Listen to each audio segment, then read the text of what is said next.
চলে এসেছি আমার স্নেহের ছাত্রছাত্রীদের নিয়ে। নতুন বছর 2024, আজকের যে তারিখ সেই তারিখ হিসেবে হ্যাপি নিউ ইয়ার জানাতে আমার দেরি হয়ে গেল। আর হ্যাপি নিউ ইয়ার জানালেই যে নতুন বছরটা হ্যাপি হয়ে যায় সেটাও নয়। প্রশ্ন, পড়াশোনা, স্টুডেন্টস যারা লেখাপড়ার মধ্যে রয়েছে তাদের যদি পড়াশোনা যদি ঠিকঠাকভাবে না হয়, তাহলে পরীক্ষার হলে গিয়ে যে অসুবিধাটা হবে, যে দুবিধার মধ্যে তোমরা পড়বে, যখন তোমাদের যদি পরীক্ষা খারাপ হয় তাহলে হ্যাপি নিউ ইয়ার বলে কোনো লাভ নেই।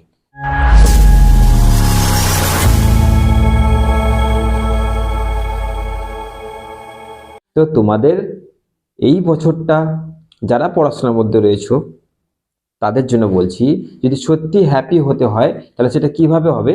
যখন তোমরা পরীক্ষা হলে বসবে, যখন তোমরা আজকে যে আলোচনা করছি অর্থাৎ DSE 1 বাংলা সাহিত্যের উপন্যাস 5th সেমিস্টার, যখন সেই প্রশ্নপত্র তোমরা হাতে পাবে, কোশ্চেন যখন কমন পাবে, যখন তোমরা মন ভরে লিখে আসতে পারবে, তখন বছরটা হবে হ্যাপি, তাই না? আমি যেহেতু একটু প্র্যাকটিক্যাল, তাই প্র্যাকটিক্যাল কথা বলতে আজকে এসেছি।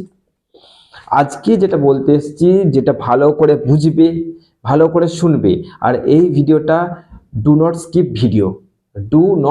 ভিডিও, মানে ভুল করে স্কিপ করবে না।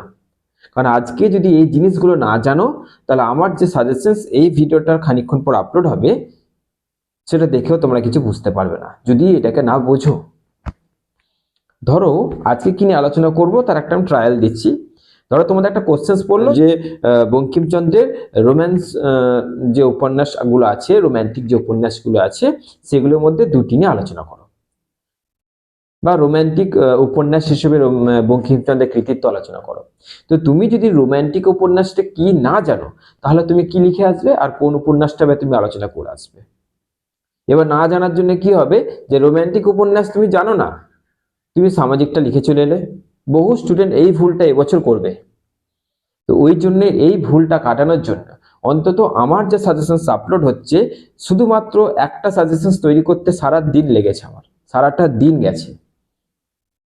আগের দিন রাতে মিনিমাম আমি ধরে নাও তোমাদের 8:30 থেকে 8টা সকালে বসে ওরকম টাইমে উঠেছি, সকালে বসে রাতে উঠেছি একটা সাজেশনস তৈরি করতে। তো এবার আমার সাজেশনস অর্থাৎ আমার যে সাজেশনসের মধ্যে যে প্রশ্নগুলো আছে, সেই প্রশ্নের উপর ভিত্তি করে আমি প্রত্যেকটার সামাজিক কি আছে, রোম্যান্টিক কি আছে, ঐতিহাসিক কি আছে, নামগুলো আজকে বলে দেবো। এই নামগুলো না জানলে তোমরা পরীক্ষা হলে বসেও কোশ্চেন্স কমন পেয়েও লিখে আসতে পারবে না। এটা আমি বলে দিলাম, এটা আমি লিখে দিচ্ছি, অত সহজ নয়। তো যেটুকু বলছি সেটুকুটা নোট ডাউন করো। নোট ডাউন করার পরেও যদি বুঝতে না পারো, যখন আমি সাজেশনস আপলোড করব, এই ভিডিওর আপলোড হওয়ার কিছুক্ষণ পরে যখন আমি আপলোড করব, তখন তোমরা বুঝতে পেরে যাবে, তখন তোমাদের পুরোপুরি ক্লিয়ার হয়ে যাবে। ওকে, তো তোমরা লিখে নাও। প্রথমে লেখো বঙ্কিমচন্দ্র লিখবে। বঙ্কিমচন্দ্র লেখার পর একটা হাইফেন দিয়ে তার যত উপন্যাস আছে সেই উপন্যাসগুলোর নাম লেখো। 1 নম্বর উপন্যাস তোমরা লিখবে সামাজিক। সামাজিক আর পারিবারিকের মধ্যে খুব একটা ডিফারেন্স নেই, সামাজিক লেখো। সামাজিকটা লেখার পর তোমরা লিখে নাও সামাজিক উপন্যাসগুলোর নাম কি? বিষবৃক্ষ আর কৃষ্ণকান্তের হুইল, এগুলো হচ্ছে সামাজিক উপন্যাস। ওকে, 2 নম্বর দেখো রোম্যান্স ধর্মী উপন্যাস, বঙ্কিমচন্দ্রের রোম্যান্স ধর্মী উপন্যাস। তো কি আছে? দুর্গেশ নন্দিনী, কপালকুণ্ডলা। আমি এইগুলো কেন বলছি, আরো হয়তো অনেক আছে, কিন্তু এইগুলি তোমাদের এক্সামে লিখতে হয়, এইগুলি পরীক্ষায় দেয়, বেশিরভাগ এইগুলি দেয়। তারপরে বঙ্কিমচন্দ্রের কি 3 নম্বর দেশাত্মবোধক। দেশাত্মবোধকের মধ্যে কি কি আছে? আনন্দমঠ আর দেবী চৌধুরানী, এই দুটো হচ্ছে দেশাত্মবোধক। তারপর নেক্সট 4 নম্বর যেটা হচ্ছে ঐতিহাসিক, অর্থাৎ রাজসিংহ। তো এই যেগুলো আমি নাম বললাম, আরো অনেক আছে, মৃণালিনী আছে, হ্যাঁ আরো অনেক আছে, বাদ দাও, এগুলো অত দরকার নেই। তোমাদের যে এই কটার নাম বললাম, এইগুলো ভালো করে নোট ডাউনটা করে নেওয়ার পর তোমরা নেক্সট 2 নম্বরটা যেটা নোট ডাউন করবে আজকের মতন, সেটা হচ্ছে রমেশচন্দ্র দত্তের ঐতিহাসিক।